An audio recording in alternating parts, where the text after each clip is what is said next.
Assalamualaikum and good greetings. Imagine I show you this result, and you can see this is the grade obtained by the number of students in a section, right? And notice that on the right side there's D, F, D minus and E. I'm not sure why the arrangement is not D, D minus, E and F, but regardless, those are the students that failed the subject and need to repeat the subject. Now, based on this result, what would you say about the lecturer teaching this subject? Right?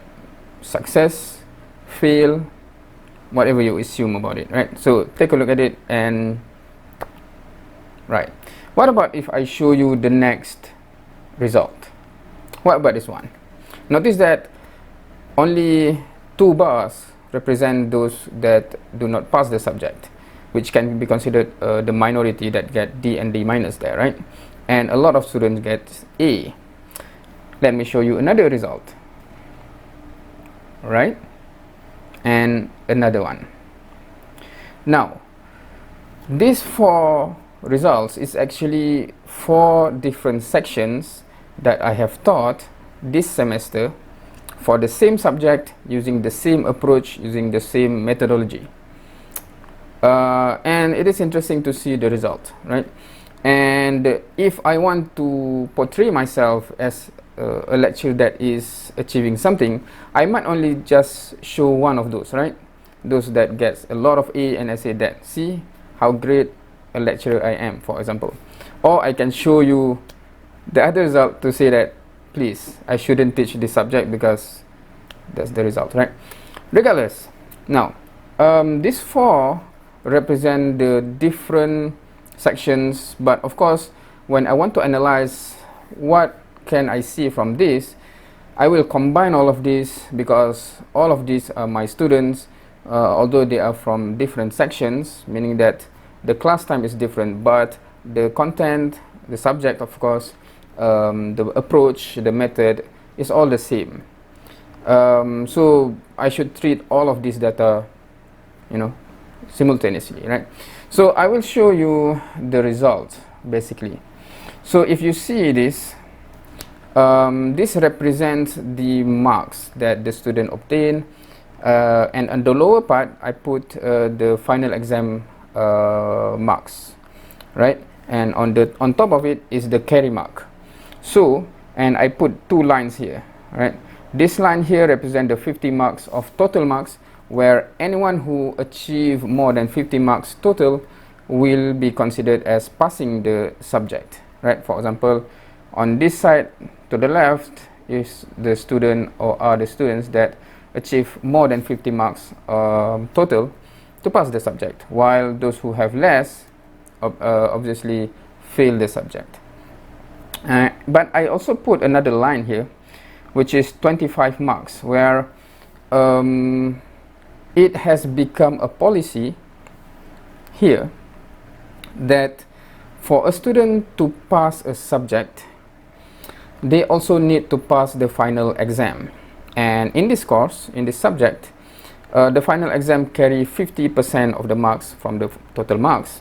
So per 50, the student should get at least 25 over 50 to pass the final exam. And if they pass the final exam and the total mark is pass, they pass. Even if the total marks is more than 50, but the final exam is less than 50%, or 25 out of 50, they still be considered as fail, right? And that's where I highlight differently, or put a different color for the final marks, where those who get this green and yellow color is those who pass the final exam, while those who have this red and yellow bar at the bottom here is those who fail the final exam. And then the blue column here is the carry mark stacked on it, right? So obviously the majority of those who pass the course also pass the final exam, right? The thing here is there are several students, for example these 3, that if I just add on the carry mark with the final exam, they actually get more than 50%. But given the policy that we are enforcing now, because they fail the final exam, regardless of the carry mark, they still fail, and they have to repeat the course, right? So actually this 1, 2, 3, and I think maybe this 4, right, that barely reach 50%, but because of, oh, sorry, is it this one?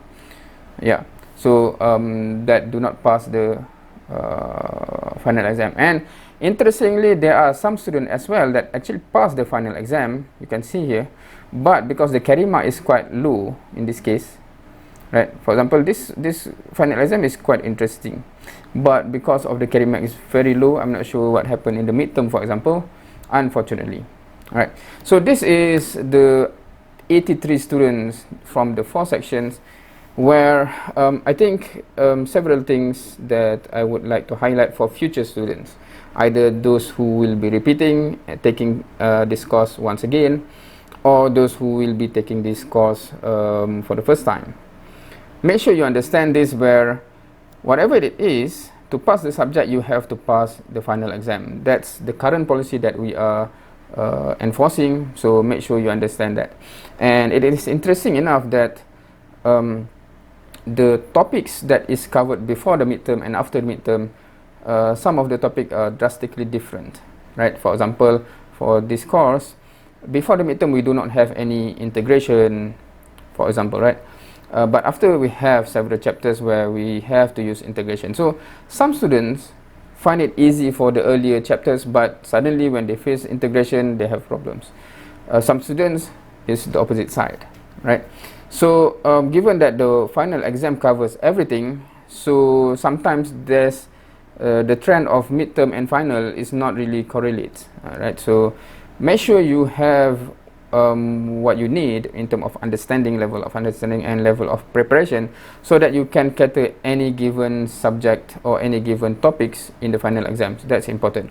You have to pass the final exam to pass the subject, regardless of how much carry mark that you have, because I think this one, for example, here have a lot of carry marks. This one I think is barely achieved, right? If we just total up, but unfortunately the final exam, I'm not sure what happened with this student. It's totally low, right, unfortunately. So that's number one. And number two, of course, for if you want to have this kind of marks, then both of the carry mark as well as the final exam, you have to really have a good score, right? Because for example here, right, okay, let me see. In this case, if I compare this student here, the highest one, that have the highest total, and this student here, it is interesting because in terms of the final exam, the difference is not that much great, not that great, but the carry mark of this one is quite low compared to this one, so it is a factor. So I'm assuming the student actually struggle a bit in the midterm. So unfortunately, despite getting quite interesting mark in the final exam, the carry marks brought it down. But the same thing can be said about something like this, right? I think this carry mark is very high, but because the final exam is just 30, meaning 60%, it brings the total marks down. So if you want to achieve A, and it is possible, because here you can see that 3%, not 3%, 3 students out of 83 actually get above 90, and some others actually get above 80. So to get A is not impossible. In fact, there's a lot of students that get here, right? So yeah, I think that is the thing that I want to share. Of course, they are on the other end of the spectrum. Maybe I don't want to touch that much here, but if you see here, for example, okay, this one I'm not sure.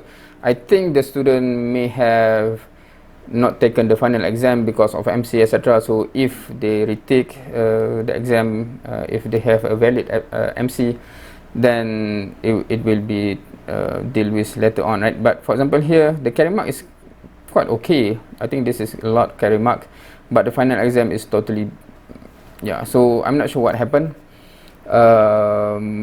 So hopefully not many students will fall here, right? I try to improve the way I teach every single semester to reduce and reduce and reduce, you know, the portion that is here, hopefully, inshallah. Especially this case also, yeah, because the final mark, the final exam is the thing that make them fail. So, but it's hard to, meaning what else can I think of to make them prepare better. So that's quite tricky to diagnose.